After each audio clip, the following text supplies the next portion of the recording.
ನಮಸ್ಕಾರ ಎಲ್ರಿಗೂ, welcome back to the channel. So ಇಲ್ಲಿ ಕನಕಾಂಬರ ಹೂವು ನೀವು ನೋಡ್ತಿದ್ರಲ್ಲ ಎಷ್ಟು ಚೆನ್ನಾಗಿದೆ. ಆ್ಯಂಡ್ ದಿನದಿಂದ ದಿನಕ್ಕೆ ತುಂಬ ಜಾಸ್ತಿನೇ ಅಳ್ತಾ ಇದೆ. ಒಂದೇ ಗಿಡ ಇರೋದು. ಆ್ಯಂಡ್ ಮಲ್ಬರಿ ಅಂತೂ ನಾನು ಅದನ್ನ ರೀಪಾಟಿಂಗ್ ಮಾಡ್ಕೊಂಡಿಲ್ಲ, ಆದರೆ ಸ್ವಲ್ಪ ಜಾಸ್ತಿ ಮಣ್ಣು ಹಾಕಿ ಒಂದು ಸ್ವಲ್ಪ ಗೊಬ್ಬರ ಹಾಕಿದ್ದೀನಿ. ಅದಾದಮೇಲೆ ಈಗ ಮತ್ತೆ ಹಣ್ಣು ಸ್ಟಾರ್ಟ್ ಆಗ್ತಾ ಇದೆ. ಆ್ಯಂಡ್ ಇದು ಹಿತ್ತಲವರೆಕಾಯಿ ಇದೆ. ಸೀಡ್ಸ್ ಅಲ್ಲಿ ಇಲ್ಲಿ ಇರುತ್ತಲ್ಲ, ಅದೆಲ್ಲ ಆ್ಯಕ್ಚುಲಿ ಇವಾಗ ಬರ್ತಾ ಇದೆ.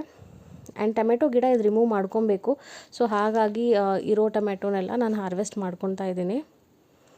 ನೋಡಿ, ಆ ಗಿಡ ಒಣಗೋಗಿದೆ, ಬಟ್ ಟೊಮೆಟೊ ಇದೆ. ಸೊ ಎಲ್ಲ ನಿಧಾನಕ್ಕೆ ಹಾರ್ವೆಸ್ಟ್ ಮಾಡ್ಕೊತೀನಿ.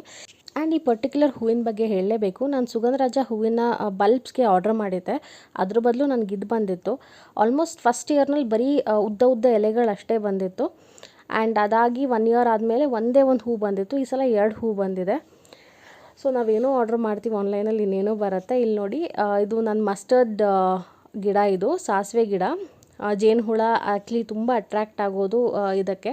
ಸೊ ವೆಜಿಟೇಬಲ್ ಗಾರ್ಡನ್ ನಾವು ಮಾಡಿದಾಗ ಪಾಲಿನೇಷನ್ಗೆ ಹೆಲ್ಪ್ ಆಗುತ್ತೆ. ಸೊ ಸಾಸಿವೆ ಅಲ್ಲಲ್ಲೇ ಹಾಕ್ಕೊಳೋದು ಬಹಳ ಒಳ್ಳೆಯದು. ಆ್ಯಂಡ್ ಹಿತ್ತಲವರೆಕಾಯಿ ಗಿಡ ನಾನು ಯಾವಾಗ ಕಟ್ ಮಾಡಬೇಕು ಅಂತ ಅಂದ್ಕೊತೀನೋ ಸ್ವಲ್ಪ ಆದರೂ ಅದರಲ್ಲಿ ಕಾಯಿ ಬಿಟ್ಟಿರುತ್ತೆ. ಸೊ ಕಟ್ ಮಾಡ್ಕೊಳಕ್ಕಾಗೋದೇ ಇಲ್ಲ. ಇದು ತೊಂಡೆ ಬಳ್ಳಿ, ಇದರಲ್ಲಿ ಕೂಡ ಒಂದು ಸ್ವಲ್ಪ ತೊಂಡೆಕಾಯಿ ಆಗಿದೆ. ಅದನ್ನು ಹಾರ್ವೆಸ್ಟ್ ಮಾಡ್ಕೊತೀನಿ. ಆ್ಯಂಡ್ ದೊಡ್ಡ ಗ್ರೋ ಬ್ಯಾಗ್ನಲ್ಲಿ ಒಂದು ಸಾಸಿವೆ ಗಿಡ ಇದೆ. ಆ್ಯಂಡ್ ಅದು ಡ್ರೈ ಕೂಡ ಆಗಿದೆ. ಅದನ್ನು ಹಾರ್ವೆಸ್ಟ್ ಮಾಡ್ಕೊಬೇಕು. ನಾನು ಸಡನ್ನಾಗಿ ಆ್ಯಕ್ಚುಲಿ ಜಸ್ಟ್ ಹಾಗೇ ಬಂದೆ ಟೆರೆಸಿಗೆ. ಸೊ ನಾನು ಹಾರ್ವೆಸ್ಟ್ ಮಾಡ್ಕೊಳಕ್ಕೆ ಯಾವುದೇ ಪಾತ್ರೆ ತಂದಿರಲ್ಲ. ಸೊ ಅಲ್ಲೇ ಇದ್ದಿದ್ದು ಒಂದು ಜಗ್ಗಿಗೆಲ್ಲ ಹಾಕ್ಕೊತಾ ಇದ್ದೀನಿ. ಆ್ಯಂಡ್ ಇದು ಸೀಮೆ ಬದನೆಕಾಯಿ ಗಿಡ. ನಾನು ಈ ಮುಂಚೆ 5-6 ಸಲ ಹಾಕಿದ್ದೀನಿ, ಯಾವುದೂ ಬಂದಿರಲಿಲ್ಲ. ಆದರೆ ಸ್ವಲ್ಪ ಬರೋದು ನಾನು ಹೊರಗಡೆ ಏನಾದ್ರು ವೀಕೆಂಡ್ಸ್ ಹೋದಾಗ ಅಥವಾ ಆಫೀಸ್ಗೆ ಹೋದಾಗ ನೀರು ಹಾಕೋಕ್ಕೆ ಆಗಲ್ವಲ್ಲ. ಸೊ ಆ ಟೈಮಲ್ಲಿ ಒಣಗೋಗ್ತಾ ಇತ್ತು. ಸೊ ಈ ಸಲ 18 ಇಂಚಸ್ ಗ್ರೋ ಬ್ಯಾಗ್ನಲ್ಲಿ ಹಾಕಿದ್ದೀನಿ. ಆ್ಯಂಡ್ ಇದು ಕ್ಯಾರೆಟ್ ಗಿಡ. ನಾನು ನೆಕ್ಸ್ಟ್ ತೋರಿಸ್ತೀನಿ ನಿಮಗೆ. ಅದರಲ್ಲೂ ಸ್ಪೆಷಾಲಿಟಿ ಏನು ಅಂದರೆ ಅದು ಬ್ಲ್ಯಾಕ್ ಕ್ಯಾರೆಟ್ ಗಿಡ. ಆ್ಯಂಡ್ ಬೀನ್ಸ್ ನೋಡಿ, ತುಂಬ ಚೆನ್ನಾಗಿ ಬಂದಿದೆ. ಇದನ್ನು ಹಾರ್ವೆಸ್ಟ್ ಮಾಡ್ಕೊತೀನಿ. ಇದು ಒಂದೇ ಒಂದು ಗಿಡ ಇರೋದು. ಆ್ಯಕ್ಚುಲಿ ಇದು ಆಲೂಗೆಡ್ಡೆ ಗಿಡ ಕೂಡ ಇದೇ ಗ್ರೋ ಬ್ಯಾಗ್ನಲ್ಲಿ ನಾನು ಹಾಕ್ಕೊಂಡಿದ್ದೀನಿ. ಸೊ ಹಾಗಾಗಿ ಸ್ವಲ್ಪ ಈಲ್ಡ್ ಕಮ್ಮಿ ಆಗಿದೆ. 2-3 ಗಿಡ ಒಂದರಲ್ಲೇ ಬಂದಿದೆ. ಆಮೇಲೆ ಟೊಮೆಟೊ ಸೀಡ್ಸ್ ಕೂಡ ಹಾಕಿದ್ದೆ. ಸೊ ಪಕ್ಕದಲ್ಲಿ ಟೊಮೆಟೊ ಗಿಡ ಕೂಡ ಬಂದಿದೆ ನೋಡಿ. ಸೊ ಅದನ್ನು ನೆಕ್ಸ್ಟ್ ಬೇರೆ ಗ್ರೋ ಬ್ಯಾಗಿಗೆ ಟ್ರಾನ್ಸ್ಫರ್ ಮಾಡ್ಕೊಬೇಕು. ಚಿಕ್ಕ ಚಿಕ್ಕ ಆಲೂಗಡ್ಡೆ ಕೂಡ ಆಗ್ತಾಯಿದೆ. ಈಗ ಹೊಸ ಗಿಡಗಳು ತರಿಸಿರೋದ್ರಿಂದ ನಂಗೆ ಸ್ವಲ್ಪ ಗ್ರೋ ಬ್ಯಾಗ್ನ ಸಮಸ್ಯೆ ಆಗ್ತಿದೆ. ಆಮೇಲೆ ಇಲ್ಲಿ ಸ್ವಲ್ಪ ಮಣ್ಣು ಕಡಿಮೆ ಸಿಗ್ತಿರೋದ್ರಿಂದ ನನಗೆ ಜಾಸ್ತಿ ಗ್ರೋ ಬ್ಯಾಗ್ಸ್ನ ಇಡೋಕ್ಕೆ ಆಗ್ತಿಲ್ಲ. ಆ್ಯಂಡ್ ಇದು ಈರುಳ್ಳಿ ಸೀಡ್ಸ್ ನೋಡಿ ರೆಡಿ ಇದೆ, ಹಾರ್ವೆಸ್ಟ್ ಮಾಡ್ಕೊಬೇಕು.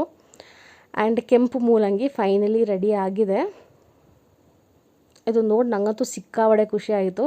ನೋಡಿ ಎಷ್ಟು ಉದ್ದ ಇದೆ. ಐ ಥಿಂಕ್ ಅಂಗಡಿನಲ್ಲಿನೂ ನಮಗೆ ಸಿಗೋದಿಲ್ಲ ಇದು.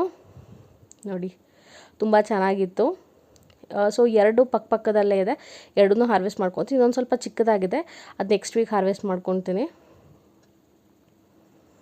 ಸೊ ತುಂಬ ಒಳ್ಳೆ ಗ್ರೋತ್. ಆ್ಯಕ್ಚುಲಿ ಈ ಸಲ ಹಾಕಿದೆಲ್ಲ ಕೆಂಪು ಮೂಲಂಗಿ ಬೀಜಗಳೇ. ನೆಕ್ಸ್ಟ್ ಟೈಮ್ ವೈಟ್ ಮೂಲಂಗಿ ಹಾಕ್ಕೊಂಡ್ರಾಯಿತು ಅಂತ. ನೋಡಿ ತುಂಬ ಹೆಲ್ದಿಯಾಗೇ ಬಂದಿದೆ. ತುಂಬ ಉದ್ದ ಕೂಡ ಆಗಿತ್ತು. ಈ ಎಲೆಗಳನ್ನ ಆ್ಯಕ್ಚುಲಿ ಬೇಕಾದ್ರೆ ಯೂಸ್ ಮಾಡ್ಕೊಬೋದು, ಇಲ್ಲಾಂದರೆ ನಾನು ಕಂಪೋಸ್ಟಿಗೆ ಹಾಕಿಬಿಡ್ತೀನಿ. ಇದರಲ್ಲೇ ಬದನೆ ಬೀಜ ಹಾಕಿದ್ದೆ, ಅದು ಕೂಡ ತುಂಬ ಚಿಕ್ಕ ಚಿಕ್ಕ ಗಿಡಗಳು ಚೆನ್ನಾಗಾಗಿದೆ. ಸೊ ಟೊಮೆಟೊ ಕೂಡ ಇವಾಗ ಹಾರ್ವೆಸ್ಟ್ ಮಾಡ್ಕೊತೀನಿ, ಎಷ್ಟು ಬಿಟ್ಟಿದೆಯೋ ಅಷ್ಟು. ಆ್ಯಂಡ್ ಟೊಮೆಟೊ ಗಿಡಗಳನ್ನ ನಾನು ಆಲ್ರೆಡಿ ರೆಡಿ ಇದೆ, ಒಂದು 5-6 ಗಿಡ. ಸೊ ಹಾಗಾಗಿ ಈ ಗಿಡನ ಕಂಪ್ಲೀಟಾಗಿ ರಿಮೂವ್ ಮಾಡಿಕೊಂಡು ಹೊಸ ಟೊಮೆಟೊ ಗಿಡಗಳನ್ನ ಹಾಕ್ಕೊತೀನಿ. ಸೊ ನಮ್ಮ ಟೆರೆಸ್ ಗಾರ್ಡನ್ ಇದ್ದರೆ ನಮಗೆ ರೆಗ್ಯುಲರಾಗಿ ಯಾವುದಾದ್ರು ಒಂದು ಸರ್ಪ್ರೈಸ್ ಇದ್ದೇ ಇರುತ್ತೆ. ನೋಡಿ ಎಷ್ಟು ಫ್ರೆಶ್ ಆಗಿರೋ ಟೊಮೆಟೋಸ್. ಆ್ಯಂಡ್ ಅದು ಅಲೋವೆರಾ ಕಂಪ್ಲೀಟ್ ಬಕೆಟಲ್ಲಿದೆ. ಸೊ ಅದನ್ನು ನಾನು ರಿಮೂವ್ ಮಾಡ್ಕೊಳಕ್ಕೆ ಆಗ್ತಾಯಿಲ್ಲ ಅದು. ಸೊ ಈ ಬಳ್ಳಿ ಕಂಪ್ಲೀಟಾಗಿ ಒಣಗೋಗಿದೆ ಈ ಗಿಡ. ಸೊ ಎಷ್ಟು ಟೊಮೆಟೊ ಇದೆಯೋ ಅಷ್ಟನ್ನು ಹಾರ್ವೆಸ್ಟ್ ಮಾಡ್ಕೊತೀನಿ. ಆ್ಯಂಡ್ ಟೊಮೆಟೊ ಬೆಳೆಯೋದೇನು ತುಂಬ ದೊಡ್ಡ ಕೆಲಸ ಏನೂ ಅಲ್ಲ. ಅಂದರೆ ಸೀಡ್ಸ್ ನಾವು ಆನ್ಲೈನಲ್ಲೇ ತರಿಸ್ಬೇಕು ಅಥವಾ ಅಂಗಡಿಗೆ ಹೋಗಿ ತೊಗೊಬೇಕು ಅನ್ನೋದೇನೂ ಇಲ್ಲ. ನಮ್ಮ ಮನೇಲಿ ಒಂದು ನಾರ್ಮಲ್ ಟೊಮೆಟೊ ಯೂಸ್ ಮಾಡ್ತೀವಲ್ಲ, ಅದೇ ಬೀಜಗಳನ್ನ ಬಳಸ್ಬೋದು. ತುಂಬ ಚೆನ್ನಾಗೇ ಬರುತ್ತೆ. ಸೊ ಇದು ಒಂದು ಪಾಟ್ನಲ್ಲಿ 3-4 ಗಿಡ ಇದ್ದಿದ್ದರಿಂದ ಸ್ವಲ್ಪ ಸೈಜ್ ಸ್ವಲ್ಪ ಚಿಕ್ಕದಿದೆ ಟೊಮೆಟೊದು. ಎಷ್ಟು ರಿಮೂವ್ ಮಾಡಿಕೊಂಡ್ರು ಎಕ್ಸ್ಟ್ರಾ ಗಿಡಗಳನ್ನ ಹೆಂಗೋ ಬಂದೇ ಬಿಡುತ್ತೆ.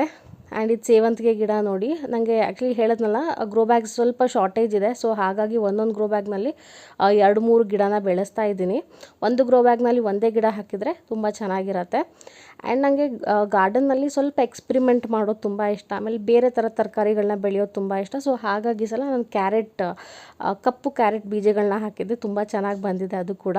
ಆ್ಯಂಡ್ ನೋಡಿ, ನಾನು ಹೇಳಿದ್ನಲ್ಲ ಸಾಸಿವೆ ಗಿಡ ಆಲ್ಮೋಸ್ಟ್ ತುಂಬ ಆಗಿದೆ ನನ್ನ ಗಾರ್ಡನ್ನಲ್ಲಿ. ಇದು ನಾನು ರೀಪಾಟ್ ಮಾಡಿಕೊಂಡ್ರೆ ದಾಸವಾಳದ ಗಿಡ ಚಿಕ್ಕ ಚಿಕ್ಕ ಮೊಗ್ಗಾಗ್ತಾ ಇದೆ. ಸ್ವಲ್ಪ ಒಂದು ದೊಡ್ಡ ಗ್ರೋ ಬ್ಯಾಗಿಗೆ ರೀಪಾಟ್ ಮಾಡಿಕೊಂಡು ಸ್ವಲ್ಪ ಜಾಸ್ತಿ ಮಣ್ಣು ಹಾಕಿದ್ದೀನಿ ಅದಕ್ಕೆ. ಆ್ಯಂಡ್ ಇದು ಟೊಮೆಟೊ ಗಿಡ ನೋಡಿ, ಒಂದು ಚಿಕ್ಕ ಪೇಂಟ್ ಬಕೆಟ್ನಲ್ಲಿ ಹಾಕಿದ್ದೀನಿ.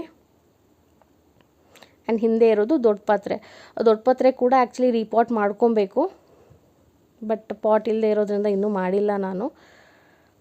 ಆ್ಯಂಡ್ ನಾನು ಆಫೀಸ್ಗೆ ಹೋಗಿದ್ದೆ, ಒಂದು 2-3 ದಿನ ನೀರು ಹಾಕೋಕ್ಕೆ ಯಾರೂ ಇರಲಿಲ್ಲ. ಸೊ ಮೆಂತ್ಯ ಸೊಪ್ಪು ತುಂಬ ಚೆನ್ನಾಗಿ ಬಂದಿತ್ತು, ಪೂರ್ತಿ ಒಣಗೋಗಿದೆ. ಅದು ಸಬ್ಸಿಗೆ ಸೊಪ್ಪು. ಆ ಸೀಡ್ಸ್ ಆನ್ಲೈನಲ್ಲಿ ನಾನು ತರಿಸಿದೆ, ಅದು ಯಾಕೋ ಸರಿಯಾಗಿ ಜರ್ಮಿನೇಟ್ ಆಗಿಲ್ಲ. ಆ್ಯಂಡ್ ಇದು ಧನ್ಯ ಹಾಗೇ ಸೀಡ್ಸಿಗೆ ಬಿಡೋಣ ಅಂತ ಅಂದ್ಕೊಂಡು ಬಿಟ್ಟಿದ್ದೆ. ಸೊ ಧನ್ಯ ಆಗಿದೆ, ಇದನ್ನು ಕೂಡ ಹಾರ್ವೆಸ್ಟ್ ಮಾಡ್ಕೊತೀನಿ. ಈ ಸಲ ನಾನೇ ಸೀಡ್ಸ್ ಮಾಡ್ಕೊಬೇಕು ಅನ್ನೋ ಕಾರಣಕ್ಕೆ ಇದು ಒಂದು ಗಿಡನ ಹಾಗೆ ಬಿಟ್ಟಿದ್ದೆ. ಸುಮಾರು ಸೀಡ್ಸ್ ಆಗಿದೆ. ಆಮೇಲೆ ಇದು ಕೂಡ ಕೆಂಪು ಮೂಲಂಗಿ. ಆ ಮೂಲಂಗಿ ಮತ್ತು ಈ ಮೂಲಂಗಿ ಒಟ್ಟಿಗೆ ಹಾಕಿದ್ವಿ. ಪ್ರಾಬಬ್ಲಿ ಇಲ್ಲಿ ಜಾಸ್ತಿ ಸೀಡ್ಸ್ ಒಂದೇ ಕಡೆ ಬಿದ್ದಿದ್ದರಿಂದ ಚೆನ್ನಾಗಿ ಬಂದಿಲ್ಲ. ಸೊ ಇನ್ನೊಂದು ಗ್ರೋ ಬ್ಯಾಗ್ನಲ್ಲಿ ತುಂಬ ಚೆನ್ನಾಗಿ ಬಂದಿತ್ತು. ಆ್ಯಂಡ್ ಇದು ನಮ್ಮ ಫೈನಲ್ ಹಾರ್ವೆಸ್ಟ್. ಹೋಪ್ಫುಲಿ ನಿಮಗೆ ವಿಡಿಯೋ ಇಷ್ಟ ಆಗಿದೆ ಅಂತ ಅಂದ್ಕೊತೀನಿ. Thank you so much for watching.